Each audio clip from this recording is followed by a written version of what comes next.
Welcome back to Mitchell Makes Vids, where we spotlight stocks with explosive catalysts.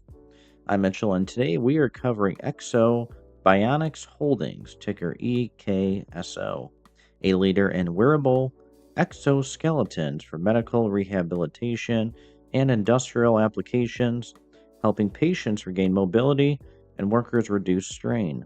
Breaking news from yesterday, December 29th.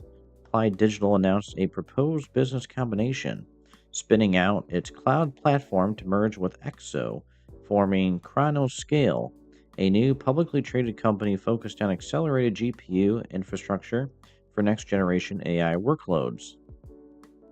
Applied Digital would own about 97%, while EXO explores strategic options for its core bionics business. The market is erupting.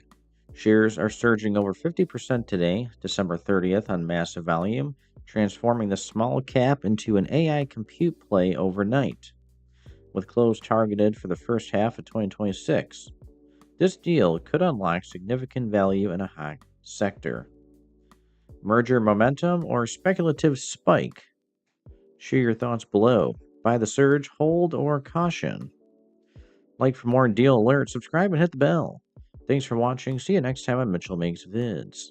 Guys, check the links in the video description below. Make some cash. Become a member of my YouTube channel today. We'll see you in the next one.